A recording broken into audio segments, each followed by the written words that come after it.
নমস্কার বন্ধুরা, আমিও বাঙালি রান্নাঘরে সবাইকে স্বাগত জানাই। আবার একটা রেসিপি আপনাদের মাঝখানে শেয়ার করতে চলেছি, সেটা হচ্ছে কুনাফা।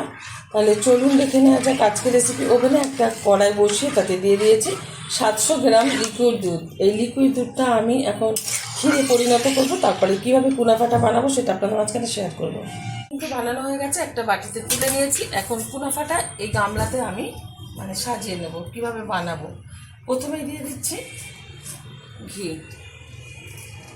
আজকে খুব অল্প সময়ের মধ্যে কুনাফা সুন্দরভাবে বানিয়ে নেওয়া যায়, আর সেটাই আপনাদের মাঝখানে শেয়ার করছি। দিয়ে দিচ্ছি লাচা সেমাই,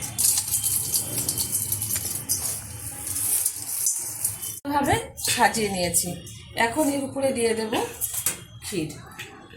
এটা আমি মালাই করে নিয়েছি, সুন্দরভাবে ছড়িয়ে দেব।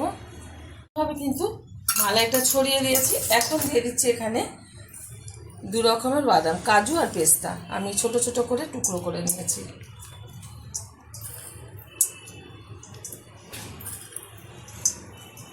এবার দিয়ে দেবো এই যে ক্রিম চিজ। এর প্যাকেটটা আমি ছিঁড়ে ফেলেছি, খুলে দিয়েছি। এবার আস্তে আস্তে করে এরকমভাবে একটু একটু করে ছড়িয়ে দেবো চিজগুলো।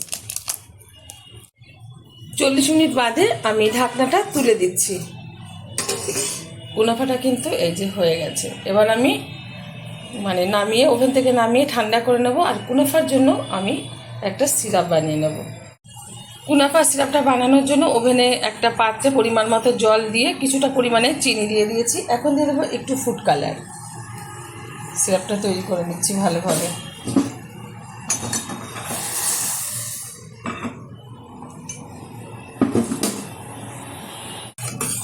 সিরাপটা কিন্তু তৈরি হয়ে গেছে। এই যে এর থেকে আর ঘনত্বটা বাড়াবো না।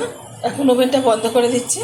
কুনাফাটা ঠান্ডা করে নিয়েছি। এখন একটা ছুরির মাধ্যমে সাইডটা দিয়ে একটু ছাড়িয়ে দিচ্ছি, যাতে ভালোভাবে প্লেটে উঠে আসে। ছাড়ানো হয়ে গেছে। এখানে একটা প্লেট নিয়েছি। এইবার প্লেটটা আমি উল্টে দিচ্ছি।